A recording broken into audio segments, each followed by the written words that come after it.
Good afternoon, Racket Athlete fans. We're back for another Racket Athlete podcast. Just a quick one about my sponsor, Tayside String and Services, who are based in Angus, Scotland. They are a quality restring service for squash, badminton, and tennis rackets. They have their own website. You just need to search Google for Tayside String and Services. And they've also got a Facebook and Instagram page. Now, today we have a guest on called Rob Anderson, who is a returning guest, actually. So he's come on for the second time. We're going to delve into youth training a little bit more. This Rob's a specialist in youth training for young athletes. Welcome to the show, Rob. Thanks very much, Chris. It's good to be back and good to touch base again. It's always good to do a round two on these things and catch up. Exactly. See what's been happening in your world, eh? Exactly. Yeah. So if you can just give a little bit of an introduction, where you're at, what you've been doing, where you started with this, if people have maybe not heard you before as well. Yeah, so I've been coaching youth athletes for probably the last 15 years in a variety of different contexts: schools, professional football academies, professional rugby academies. My background, education, I've got a degree in strength and conditioning science, a master's in applied sport and exercise physiology, and I've been accredited by the UK Strength and Conditioning Association for over a decade. My kind of passion in this area started when I basically realized what I kind of call the participation paradox, which is where at the grassroots end of sport, we have the most participants in terms of, millions of kids playing sport, but actually we have the least amount of resources. Coaches tend to be volunteers. There's not a lot of support from a, medical, nutrition, physiotherapy, strength and conditioning kind of perspective.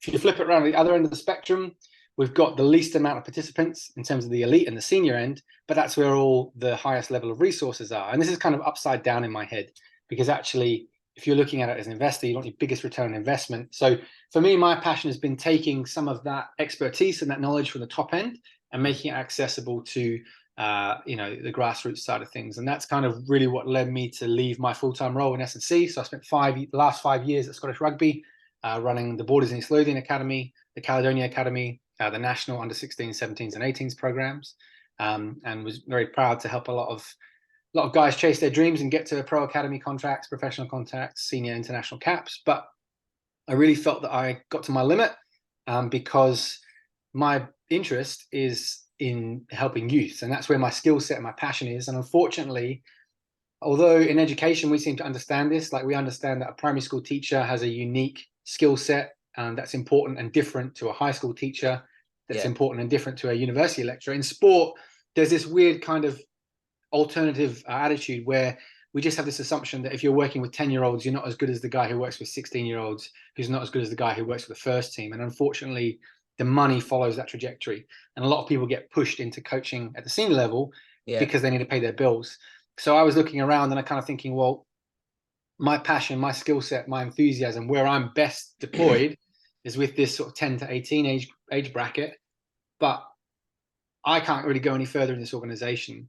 And if I want to improve my own prospects financially and in terms of the next challenge, I need to look outside. And that's kind of when I left Scottish Rugby and went full-time in my own business, where I coach a number of youth athletes privately as part of the Athlete Academy from a whole different group of sports: football, rugby, tennis, kayaking, mountain biking, all sorts of stuff, right from the recreational level up to the junior international level. So that's what I've been doing for the last 2 years and loving every minute of it.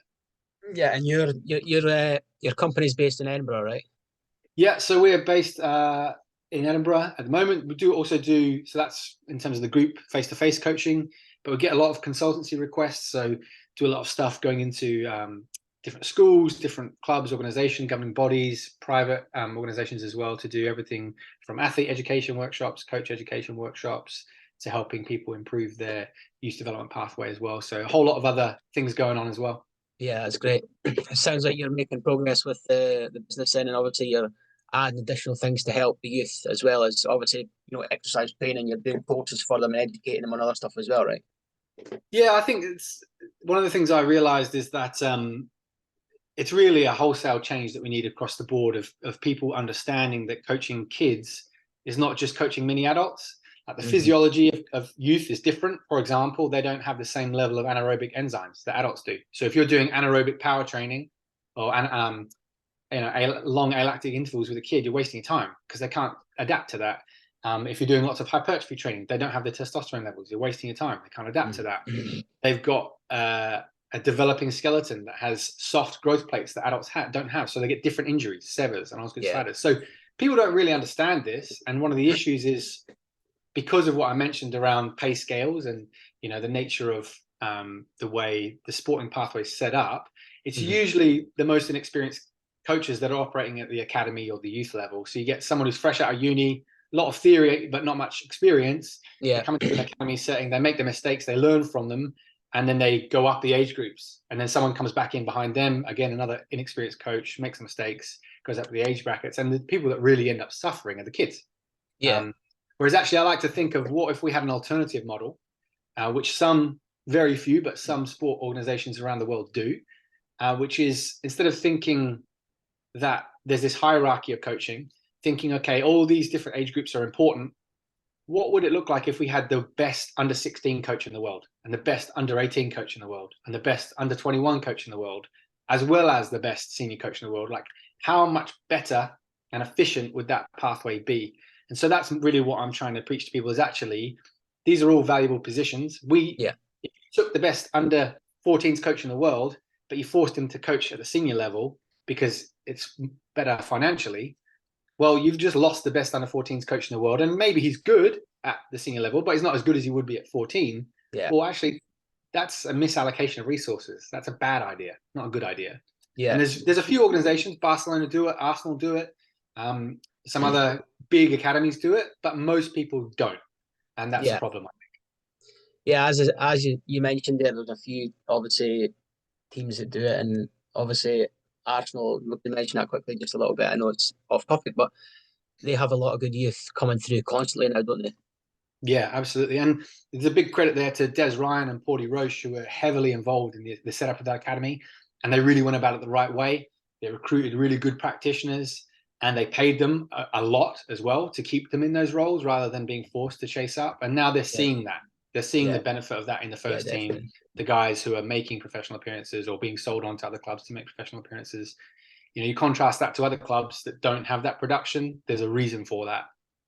Yeah, definitely. I think as well, the way you're talking about, let's delve deeper into this, because I'm really interested in this, because obviously I'm an exercise science person as well, physiology as well. So let's delve deeper into the two things you mentioned there.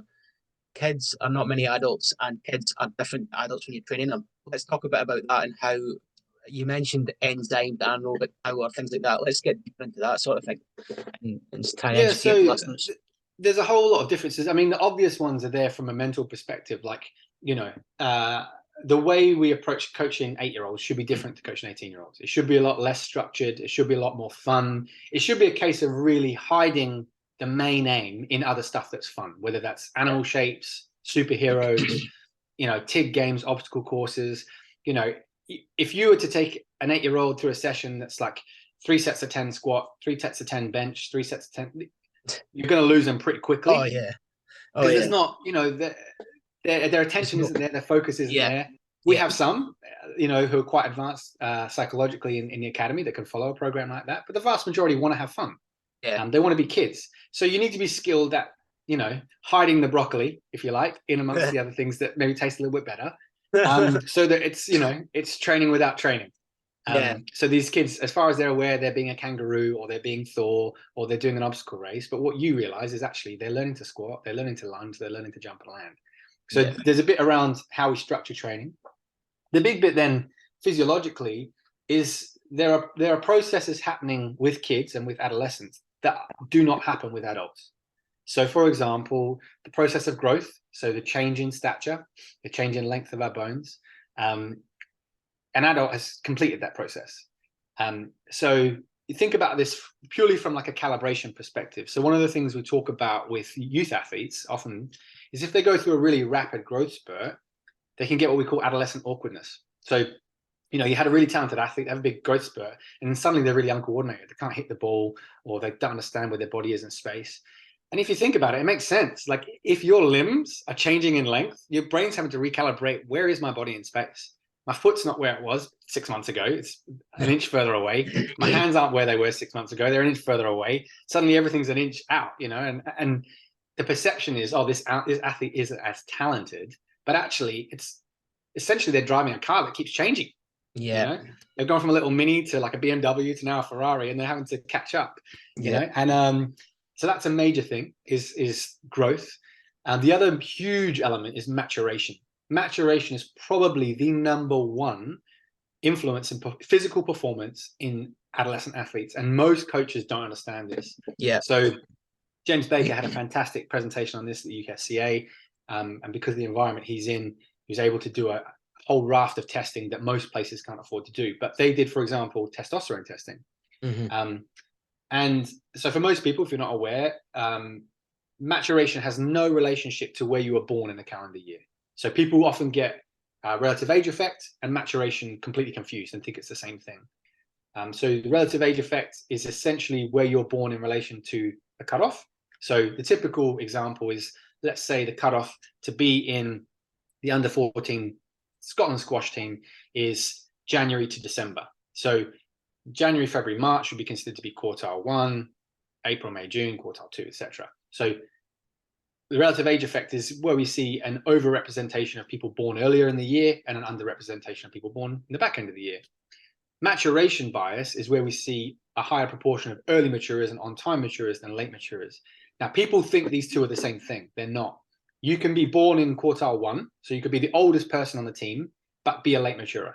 Yeah. You could be born in quartile 4, so you could be the youngest person in the team and be an early maturer, because the onset of maturation is not the same for every kid. The tempo of maturation is not the same for every kid. So this makes sense. When you go and look at a local sports team, you go and look at the local under 14s playing, you'll have some guys that got facial hair and big broad shoulders and are 6 foot tall. And you'll see some kid that's barely touching 5 foot, looks like he was born yesterday and can't keep up. They're the same age.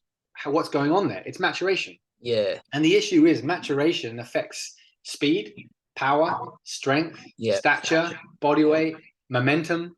There's literally no performance metric that it doesn't influence. Yeah. So it's a huge factor. Yeah. I think what you've kind of hit on the nail there, what I'm kind of picking up with that as well. Any athlete, really, everyone has to be individualized, you know, anyway. But with kids, it has to be more prevalent because you're, as you say, you're working with different heights, different maturation times, you know, physically, mentally, how they're developing. So you have to be, I think, you know, on the ball just a little bit more with the kids. Maybe, I don't know if what your opinion on that is. Yeah, 100%. And not just in the coaching, but in the talent ID. So what you see is in organizations that don't appreciate this, and there's loads of, you can go back and literally probably hundreds of scientific studies on this now. Yeah. What you see is in academy or performance pathways where they don't have some sort of measure of maturation, what is happening unconsciously is they are choosing early maturers because that kid stands out as being more powerful, stronger, faster. So you see this kid playing, you think, wow, he's amazing. He's scoring loads of goals. He's driven it around everyone. That's because he's a biological 17-year-old playing with 14-year-olds. Yeah. So your expectation is you think, wow, this kid's amazing for 14, but biologically he's not 14. He's actually far more advanced. So when people aren't measuring this, and there's a number of ways you can do that, they kind of get sucked into thinking this particular individual is really talented, when actually all you're seeing is a temporary physical advantage. What happens is over time, those other people catch up and they become physically the same. And suddenly you see, we've all got a story like this, by the way. Oh, yeah. There'll be some kid from high school where you're like, that kid was amazing. Everyone thought he was going to be the big star. And then he got to 18 and suddenly thought, wow, he's bang average now. He used to be amazing. What happened? He was never amazing. He just had a temporary physical advantage due to maturation. Yeah. And this is what you see. And this is often, if they don't have a maturation monitoring tool built into their pathway, you see this selection of early maturers and then this drop off to like, what happened to them? So would you say late maturers have the more challenging times in sport then to get into 100%. Where they want to be? Because obviously it takes them longer to reach the level of an early maturer at the same time. But I'm going to put this out there because I want to. I think it needs to be said. Just I think it's a good question. With the early maturer and the late maturer coming together at the same level, who do you think would go up quicker, the late maturer or the early maturer? So what you typically see is the early maturer will accelerate because they're the standout player. But what you start to see is if you've got a late maturer in a group of early maturers and he's managing to survive despite this massive disadvantage, you've got a real talent on your hands. Yeah. Because this kid has the odds stacked against him and yet he can still play.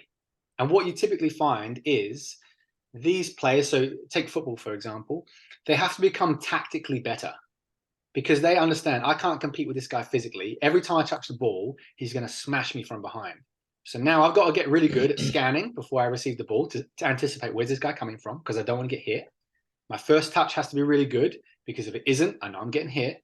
And I've got to be much better at taking one touch and playing the ball. So now you start to get this player who's scanning better. He's tactically aware of where other players are. His touch is better. He's making better decisions. Now you contrast that with the early maturer who knows I can win a 50-50. It doesn't matter if my touch is a little bit off because I can just barge the other guy out. I don't need to scan that much because I'm going to win most of the challenges.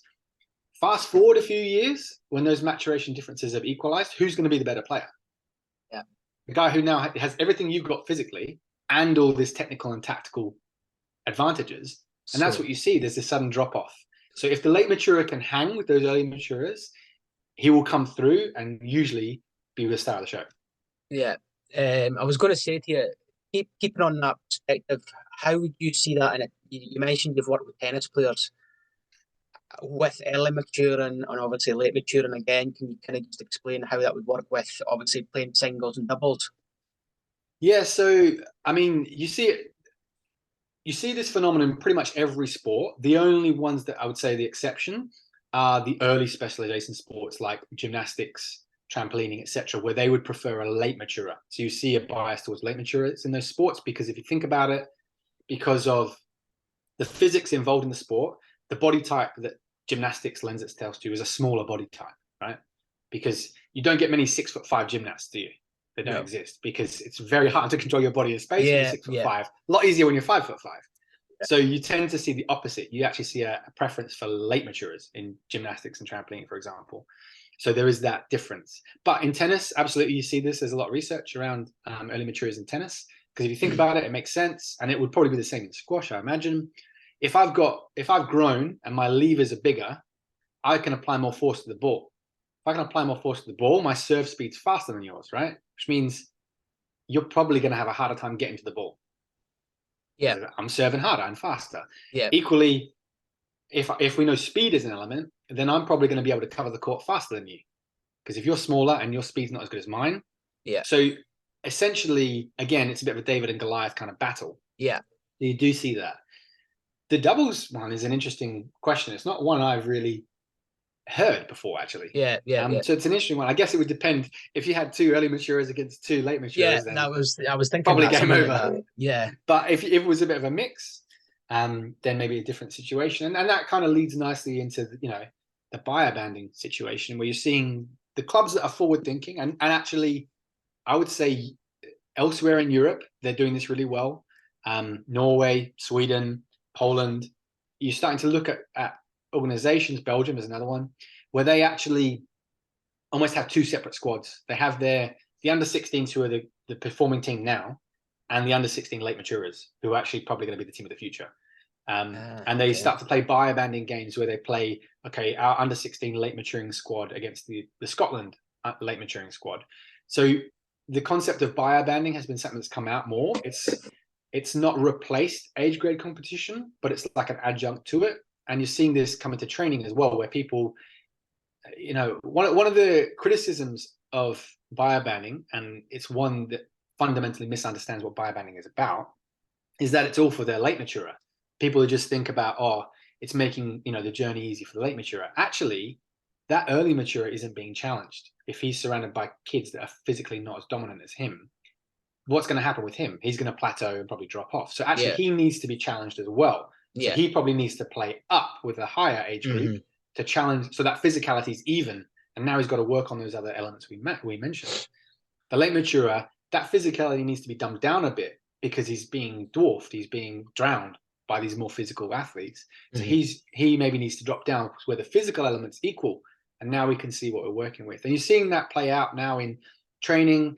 in competitions. Like there's a lot of competitions now that are biobanded competitions. So, we're not looking necessarily at the chronological age on your birth certificate. We're looking at, okay, we're going to get all the 80 to 85% of predicted adult height kids together. They're going to play. We're going to get the 85 to 90%. They're going to play, and the 90 to 95%. They're going to play. So we're actually getting a physically level playing field and seeing what have you got, rather than just, oh, you're all 15. Yeah. So again, it's getting rid of the age bracket and looking at more of the scientific roles, what the maturation plays, physicality, mentality, how that can affect the growth of an athlete, whatever sport really. So we're kind of creating an equilibrium or a balance as such to try and bring this level playing field early and late maturers into the correct areas as such. I think is that what you're saying, yeah. Yeah, it's about providing, kind of what you said before around individualization. It's about providing the optimal challenge. For the early maturer, playing with other kids that aren't challenging them, that's not the optimal challenge for them, is it? It's too easy. For the late maturer who is struggling to cope with these other kids that are more physical, that's not the optimal challenge for them either. So it's not about trying to favor one or the other. It's trying to create an optimal challenge to continue the development of that individual player, rather than saying, oh, you didn't mature on our timeline, so you're too small and too slow, we're going to release you, only for them to pop up 12 months later at a different club because now he's matured and now he's got that speed and height that you were looking for, which you hear about all the time, right? Oh yeah. Players that got released from one club and then popped up somewhere else 12 months later. Yeah, it's everywhere. Yeah, totally. So what I'd like to maybe move on to now is obviously in the youth training arena, you've spoken about the areas you think they need improved and still need improvement. So let's talk about what's working well at the moment in the latest developments of youth training. So I would say what's really gathered speed in the last 5 or 10 years is research on, first of all, like the bias of maturation in sport. So we've realized that we have a problem. That's the first thing. We've kind of diagnosed the problem is we've got this bias towards early maturers. And as a result of that, some better tools have come out to be able to do that. So some of the methods that we were using maybe weren't so accurate. And, might say a player was in their growth spurt when actually they were a year and a half beyond it. Now we've got some good equations coming out. So some good estimation equations in the Chemist-Roche method. We've got some good direct measurements. So there's kind of two categories, if you like, of monitoring tools. One is indirect. So where we take, let's say, your height, your weight, your date of birth, maybe your parents' height as well, in the case of Chemist-Roche, and we get a prediction based off some other data that we have, versus a direct measurement where we actually get you and either using X-ray, MRI, or ultrasound, we actually get an assessment of your individual skeleton and understand where you are in your maturation journey. So, in the last few years, for example, there's been an ultrasound tool that's come out that I personally work with and do some consulting for, a tool called the Bow Sport by a company called Sonic Bone, gaining huge popularity in Europe in a lot of the major football clubs, because for the first time ever, you can get an assessment of someone's skeletal age in 5 minutes. Wow. When you compare that to X-ray, that will take ages, you need an off-site clinic, very costly, you need a consultant to interpret it. That's now more economical, much faster, much more freely available. So that's a huge tool, a huge leap forward. And then having that information about an athlete allows us to make better decisions. So ultimately, we've diagnosed the problem. Okay, we've got this problem with, selecting early maturers. We've now got better tools to understand where people fit in that journey. As a result of that, we can make better decisions. So we can start to inform scouts, for example, when they're watching prospective athletes, saying, okay, yeah, this guy's good. What do we know about him maturation-wise or her maturation-wise? Is she advanced? Okay. What we start to see from the research is when you provide that level of information to scouts, they adjust their expectations. So whereas before they were like, yeah, this kid's amazing. Now they might be like, okay, I need to see this person a bit more because my expectations are now higher of that individual. Whereas before it was just like, yeah, this kid's good, let's get them. Now it's like, we need to look at them in a different context. We need to see them in a more challenging context to make a better decision. So that's one thing. The next thing is around some of the biobanding that we mentioned. So having those tools has allowed us to develop competitions, develop training to provide different contexts to see these athletes in to get better judgments of them and their ability. Also around injury management. So we know, for example, two of the most prevalent injuries we get during that period, severs and Osgood Schlatters, where essentially we get an aggravation or irritation of the growth plate because our running load is very high, very explosive actions, jumping, sprinting, changing direction. If that's too high, we've got this big, powerful tendon pulling on a very soft growth plate, gets irritated, inflamed, painful. That happens during a very specific period of time in your development, typically between 85 and 95% of your predicted adult height.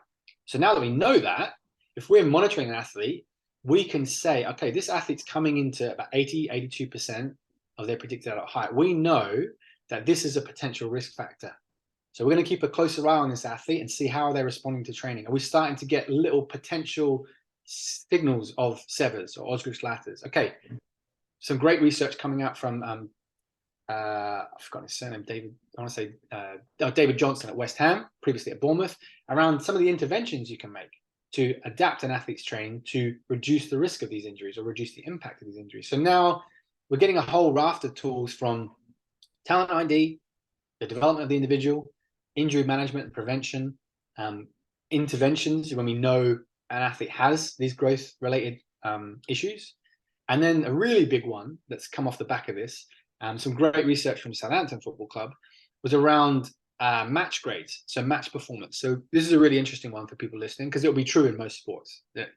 A lot of the research is in football. This is why I'm talking about football, but it will probably be true of most sports, is that you can almost map an athlete's match performance directly to their growth spurt.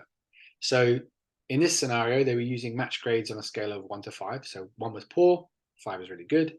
And what you saw was when athletes were before their growth spurt, they had quite good scores. When they were going through the growth spurt, it dropped. And when they were coming out, it rebounded.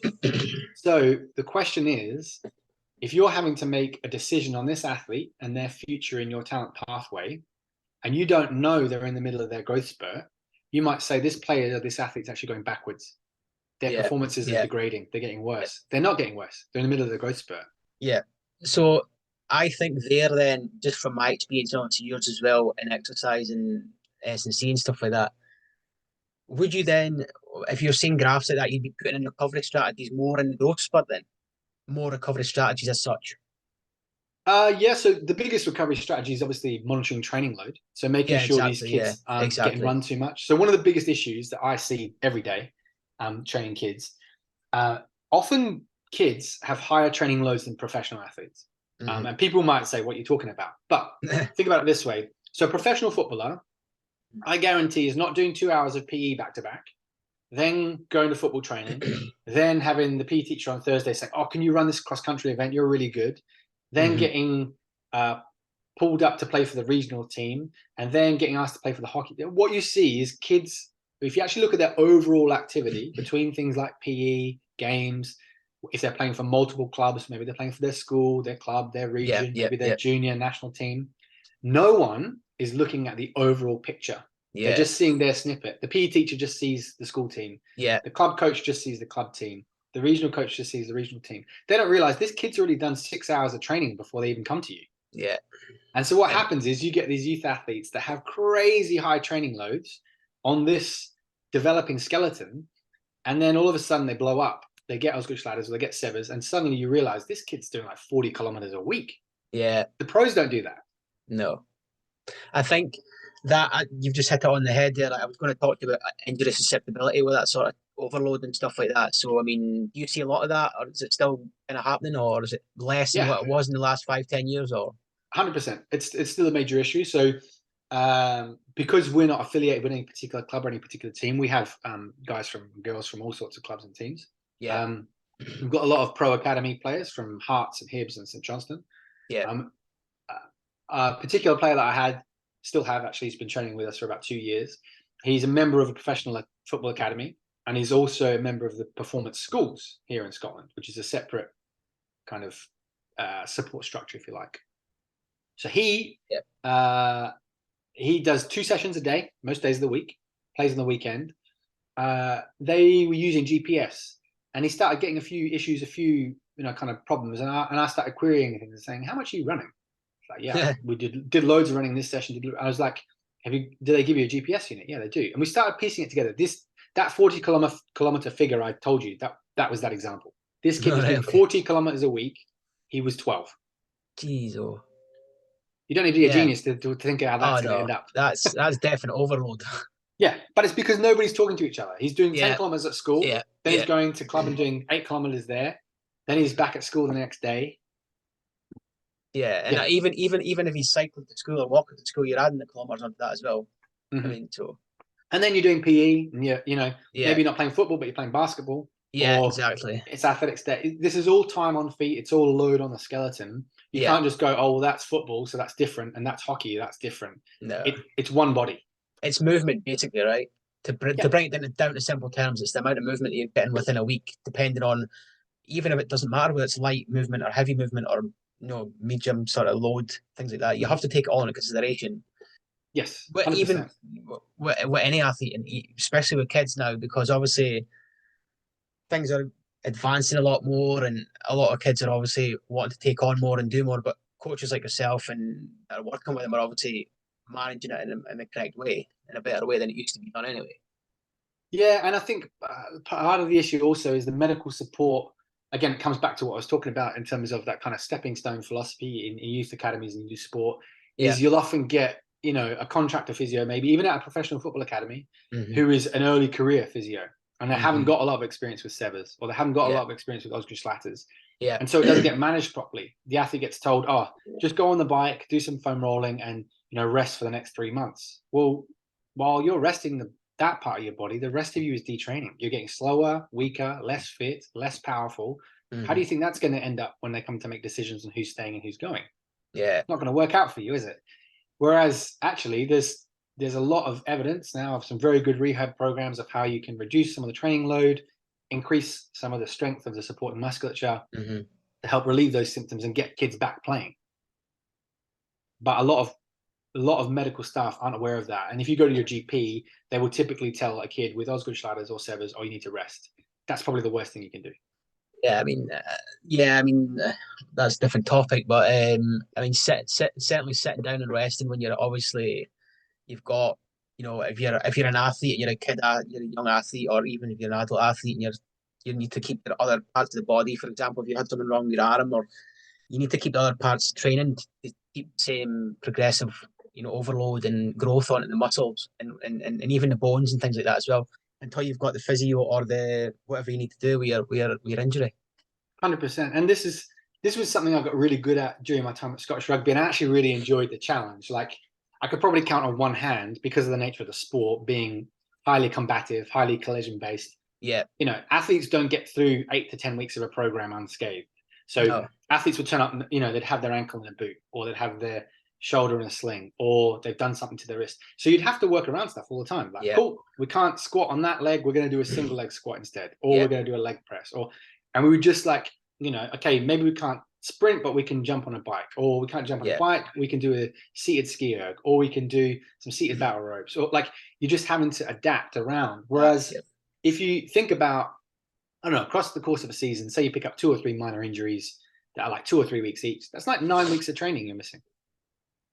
Yeah, I know, that's a lot. And also, that injured part of your body might be healing, but if the rest of you is getting slower, weaker, less mobile, less powerful, it stands to reason that you're probably going to get injured somewhere else, right? Because you've now dropped below where you were before. So you kind of get this injury cycle that happens. So I had an ankle injury there, now I've got a knee injury here, then I pulled a hamstring, and suddenly it's this staircase where you don't want to go. Yeah, it's just it's a vicious cycle.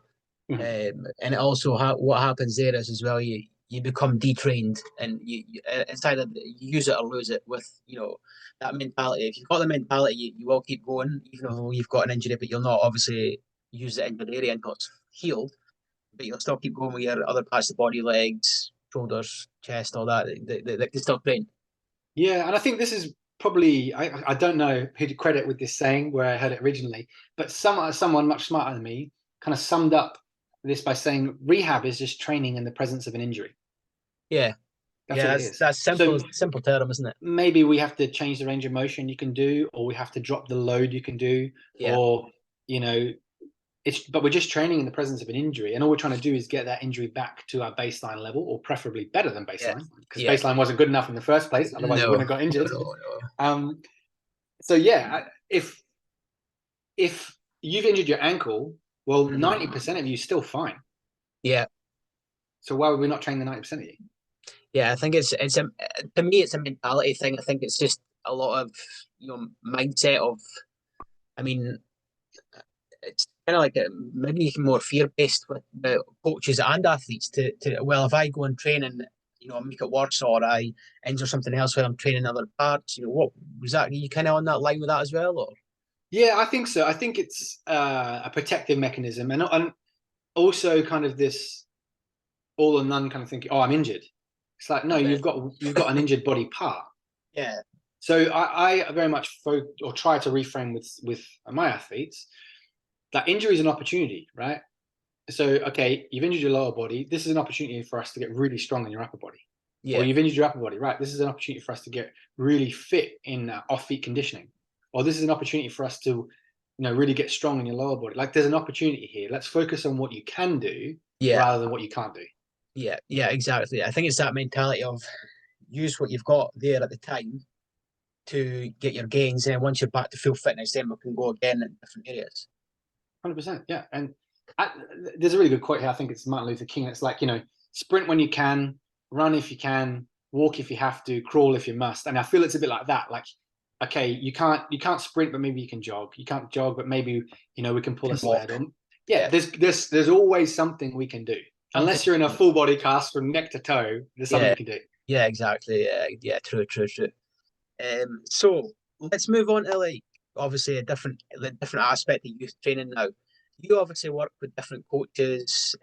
We touched on this a little bit more in the research, but what I would like to touch on more now is coaches you've worked with or coaches you've seen coming through in the youth training arena. Like, what skills would you say they need to improve on to become better coaches training youths at the moment? I think one of the fundamental flaws that, and S&C coaches are just as guilty of this as technical coaches, is we have this kind of mental model in our head of like, oh, if I want to get stronger, I should do this. If I want to get more powerful, I should do plyometrics or throw med balls. Or if I want to put on hypertrophy, I should do 3 sets of 10, bench press or whatever it is. Yeah. The flaw with all that is that's based on the presumption that the athlete moves competently in the first place. And I remember this when I was at Scottish Rugby. We literally had like a framework, and it was like, can they do a double body back squat? No. Okay, they need to improve their strength. Here's some exercises. Can they hit a, whatever it was, 40 centimeter kind of movement jump? No. Then they need to do power cleans. Okay, but at the very first step was literally a box that said, do they move well? And there was no response for no. I was like, okay, so what if they don't move well? Oh, we don't know what to do. And I think this is where most people go wrong, is you only get to lay the foundation once, right? And the reason I've ended up working with 10-year-olds is because I started working with 20-year-olds and I thought, man, I'd love to get you at 18 before you had these bad habits. And I got to the 18-year-olds and I think, man, I'd love to get you at 16 before you had these bad habits. And I basically got to the point where I'm like, right, I want a blank canvas. I want kids who've never come into the gym before, because they haven't got any preconceived ideas of what they can do or what they've earned the right to do. Yeah. I would get, when I was at Scottish Rugby, I get players who were 16-year-olds that would graduate to us and they'd be like, yeah, I can squat 150 kilos. I'd be like, okay, that's pretty big. Let's have a look. Mm-hmm. And then they'd squat and they'd put it back and I'd be like, I don't know what that was, but don't ever do that again. I want to tear my eyeballs out. Like, you unracked a bar, you squatted half an inch, your back was caving in, your knees were caving in. Like, yes, you moved 150 kilos from point A to point B, but the process you did to do that was horrendous. Yeah, in between. Yeah. And I think this is the problem, is people are stuck in this. Did you shift a weight from here to here? Yes. Okay, that's a rep. No. Just like everything. How did you move that weight? Exactly. It's not what, it's how. The outcome is, you did it. The process is how. And I think that's part of the issue. Like, I say this a lot to my rugby players. If I did 100 passes, but every single one of them went forward or went on the floor, were they good passes? No, they weren't. But I could say I did 100 passes. Okay, but they were all rubbish. Yeah. The same's true in the gym. You could do 100 squats. If they're all rubbish, they weren't. But is it technically what it should be? Yes. Yeah. And I think this is the skill set. People need to start looking at what does good movement look like? What does good full range, controlled movement look like? Because actually, if we think about this longer term, or if we're just adding more weight onto a dysfunctional movement pattern, we're moving further and further away from our goal. Because one, you're going to cause injury eventually, and two, your technicalities are going to be very rough. And it's probably going to actually not impact performance the way we think it is. Yeah, it comes down to progressive overload at the right time, surely. Yes, and this is where I think a big thing's missing with people, and I realized this when I started to manage a team of coaches in the Caledonia region, was unless you set the goalposts for people and say, right, the goalposts are, I want good quality movers. I don't care about the weight on the bar. I don't care how powerful they are. That will come, but I want good quality movers. If you don't do that, people will automatically set their own target, and inevitably it will be weight on the bar, because I'm a strength and conditioning coach, right? I get people stronger. That's what I do. Yeah. So if you were benching 80 kilos and now you're benching 100 kilos, boom, I've done my job. But actually, if your techniques got progressively worse from 80 to 90 to 100, have I done my job? Or have I made you worse? Half. So this is where I think people need to start thinking about this and realize it's actually quite easy to get a 17, 18-year-old kid strong. They've got more testosterone pumping through their body than they'll probably ever have in their life again. They haven't got a huge amount of stress going on. They haven't got a wife and kids and mortgage at home to worry about. They're going to get strong anyway. Yeah. What is more difficult to do is to tell a kid who thinks they can bench 100, actually, you need to go back to the barbell, and we need to get a full range of motion. We need to get your heels locked into the ground. You need to get you screwing your elbows in, and because they think you're taking something away from them. But it's because they should never have got there in the first place. Yeah, because I mean, you've probably assessed a lot of obviously coaches and athletes when they're training athletes, or when an athlete is training about technicalities from your experience. I think, what's your thoughts on the sort of influences that are out there, what people are seeing as good information? I think as with everything in life, the basics aren't sexy. But if you go to the top level, like you go and watch the All Blacks, you go and watch the best sprinters in the world, you go and watch any sport, pick whatever sport, the best in the world do the basics to an extremely high level. Yeah, very detailed. You ask a sprinter how many times they've done an A-skip, they probably couldn't even tell you. They could probably do it in their sleep with their eyes closed. That's exactly how often they've done it. Yeah, that's it. You ask an Olympic lifter how many times they've done a snatch, they can't tell you. It's millions. Yeah. And yet we get people who are bored after they've done 3 weeks of the same program, 3 weeks of the same drills. It's like you have to become a PhD in your sport. Yeah. And that goes for the technical side of things. Yeah. And we have to understand that in the gym and in the weight room, this is an adjunct to their sport. And this is where my mindset really shifted as an S&C coach. When I came out of uni, like most S&C coaches, I thought S&C was the be-all and end-all. Like we had so much impact on performance. We were the most important person at the club, blah, blah, blah. And what I realized was, after I sat in some selection meetings for players getting professional contracts, they would often say, yeah, he's really powerful, he's really strong, but he can't play rugby. Yeah. Okay, hang on a second. I thought that was the really important stuff. So I've seen players not get contracts because they can't play the game. So which is the most important? Okay, they've got to be able to play the game. So if they've got to be able to play the game, they need to move. What's the biggest influential factor there? It's probably the amount of practice they get and the quality of that practice. So actually, my biggest performance metric is how healthy are you? Because if you're constantly missing training because you tweaked your back in the gym or you hurt your wrist doing a dodgy clean, I'm costing you an opportunity to get in front of a coach and get feedback and get better. So actually, my most important metric is athlete availability for training and games, because that's what's making you better at your sport. It's not bench press. I've never had a rugby coach come to me and say, Rob, I'm picking my starting lineup for the weekend. Who's got the best bench press? No. That's never happened. And it will never happen. No. You want the best players, right? Yeah. And in team sports, usually the clubs or the organizations that can put out their best lineup as frequently as possible win, because they can choose from the best players as much as possible. And it comes down to player availability. And that's true for squash. If tennis, badminton, any sport like that. If you've got 100 squash sessions scheduled across the year and you're injured, so you miss 25 of them, That's 25 development opportunities you've missed. 25% down. Exactly. The guy who has 100% availability, he's got 25% more practice than you have, or 25% more input from the coach. Yeah. How do you fast forward that 2 years, 3 years, 4 years, who do you think is going to develop in the long run? Faster. The one who's compounded all the showing up at the gym and showing up in their technical sections. Yeah, it's consistency, and you got to be healthy to do that. So actually, the first priority needs to be keeping them healthy. The second priority is then, okay, now I want to make you stronger, powerful, more fit, etc. But if your bench press is going up, but you're sat on the sideline in a boot and you can't play the sport, are you really getting better? No. Well, no, definitely not. I would agree with that. Yeah, no, but yeah, definitely. I mean, I think there's a few things that popped into my head just when you were talking about that. I think it keeps coming to my head. Recovery strategies. I mean, nowadays it's more prevalent. Maybe back 10 years ago, there was some recovery strategies, but now it's getting pushed more. Would you agree with that? Especially in the youth training as well. From your side of things, do you see that more in youth training now? Yeah, I think it's become a bit of a silver bullet where people are like everything, they're focused on the sexy stuff, the ice baths, the compression garments, that kind of stuff. Whereas, again, it's you can have all the ice baths you want, all the all the supplements you want, but if you don't sleep well and you don't fuel well, you're pissing into the wind. Yes, exactly. Yeah, exactly. Sleep, nutrition, mindset, all those simple things. The foundations. The foundations to be able to get up to that next level is what you need. Really. Exactly. And people, they look at what the top, when you're looking at Roger Federer and what he's doing, you're looking at the best of the best.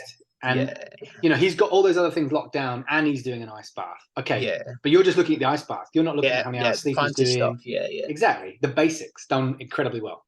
It's a very particular way these guys do their training as well in the basics, because it's repetition until it's pretty much bang on. They'll never be perfect, but they'll always look for growth and improvement, right? Any athlete, kids to the top level, same process. So I think that kind of covers that topic. But I mean, as you said, the basics: sleep, nutrition, mindset, physicality, correct progressive overload is what we've kind of figured out, and working with the coaches technically and physically to get this right combination. So what I want to move on to now, Rob, is at the moment, what are you seeing as the perception of youth training nowadays compared to what it was 10, 15 years ago, when it used to be 16 to get into a gym and you can't do this, you can't do that sort of thing? What's the perception now with the general public and what you're seeing? Well, one of the things I've noticed over the years is the UK tends to be about 10 years behind America. Okay. So I'll give you a few examples. Private strength and conditioning facilities, massive in America in the late sort of 2000s, Joe DeFranco, Westside Barbell, all these kind of places. Yeah. You see that here. Now, you've got lots of private strength and conditioning facilities. Just kind of coming in. Yeah. CrossFit exploded in America. CrossFit exploded in the UK. Yeah. So what I'm seeing is there's a lot more youth-specific S&C coaches and programs in America. And I'm starting to see that happen here. And in America, they have high school S&C coaches, college S&C coaches. Yeah. That's, we're starting to see that trend here. So there's like a bit of a time delay between there and here, but I can see the pattern. And I think we're starting to see that. Like the old myths that surround training youth athletes, that it's going to stunt their growth, that they don't benefit from it, that it's dangerous. That's a load of rubbish. Like, because we spoke about that in the last podcast. Exactly. There's position statements from the UK, Australia, America, the American Academy of Pediatrics literally have said that's not the case. Yeah. We're starting to see this shift, and we're starting to see more parents thinking, I need my kid to be better physically to protect them from injuries or to get an advantage on the pitch. So we're certainly seeing more of that. I have more parents coming to me than ever. We are going to have to start waiting soon because we don't have space for all of them. Yeah. So there's definitely a shift in that. Yeah. What I was going to say is, lost my train of thought when you it was about, I'll come back to me anyway. So I think what I'm trying to say is the perception of what people are seeing now from what they used to see is obviously changing the mindset of the general public. And as you're saying, you've got a waiting list coming up for parents coming up to you saying, I need my kid come and train with you. They're playing at this club or that club. Do you actually train any athletes that are not actually at clubs and things like that, and just train them for keeping them, injury free? Yeah, so I've got from my perspective, I'm not elitist in my approach. Like, Yeah, of course. when people come to work it's not like, sorry, you don't play for the national team, we're going to take you on. Yeah, exactly. If you want to work with me and be part of the program and follow it, then I want to work with you. And I don't care if you play for the local recreational team or you play for Rangers. I'm not bothered. Yeah, exactly. Equally, if someone came to me and they didn't, they thought they were above it all and they didn't want to do the work and they played for Scotland, I still show them the door, because I'm like, yeah, exactly. You clearly don't need us. You think you're better. Yeah, well, that's it. Yeah, exactly. So it's about, to me, do you want to improve? That's the main question. Mm-hmm. So that's that's kind of the clearing question, if you like, is are you coachable? Do you want to improve? Are you prepared to do the work? And we have kids who play recreational football, kids who play pro academy football, kids who play international football. We've got the same for rugby, same for tennis. We've got some kids who don't play any sport. I've got one kid who comes to us who's homeschooled, and his parents basically were like, we actually want to find something to plug the lack of PE, and we think this is it. Yeah. So, he comes to us. We've got other ones who their parents want them to be physically active, so they come to us. So again, we don't treat those people any differently. From my perspective, one of the most success to me, right? This is what success to me is. In 10 years' time, when I'm walking down the street, do these kids that I'm coaching shout my name across the street and wave to me and cross the street to come and say hello and say, Rob, I love that time we spent in the gym. I learned so much. I'm still training now. I look at my nutrition. I look after my sleep. That to me is success. Whether they go off to uni and become an IT engineer or they go and play for Scotland, I don't care. Because at the end of the day, everyone retires from professional sport. Even Cristiano Ronaldo one day is going to have to hang his boots. He's going to have to admit that he's human and he's aging like the rest of us. And he's going to become a normie like everyone else. So even if you go on to have the best career in the world, you still become a normie like the rest of us. And all of us need to understand how to eat, sleep, and train for the rest of our lives if we want to live good quality lives. Yeah. So that to me is the metric. Yes, or if you go and play professional sport, amazing. That's really cool. And, we're helping people achieve their dreams. That's awesome. But equally important to me is giving people a positive association with health and fitness and exercise for life, because that's a much longer impact. Yeah, exactly. So I was just about to say positive impact on people's lives, generally through what you're doing. Obviously, health-wise, training. If they come and say, I'm sleeping better, I'm eating better, I'm feeling a lot healthier, that would be it for you, right? Yeah, 100%. Like what it is for me, one of the things that's really interesting when I started this is I thought the parents' biggest interest would probably be how much their kids are getting better at sport, right? Or how much stronger they're getting, whatever. The biggest feedback I get is around kids growing in confidence and self-esteem. Yeah. Their habits away from us, because we have a big focus on performance habits and lifestyle habits. Parents saying to me they're spending way more attention on what they eat and what time they go to bed and how much they're on the screen. Like that's positive. It's been really interesting to me that has been a much bigger focus than the sports side of things for a lot of parents. I think what I would sum that up is how much of a better human have they become. Yeah. Just because of training with like yourself or even me or anybody else that you coach with or anything else that anybody else I've coached with, it would probably be the same thing. How much character have they developed through the training. And I think it's also, for me, it's about helping people achieve their potential. Oh yeah. Like when we're very fortunate in that kids when they come to us, they stay for a long time.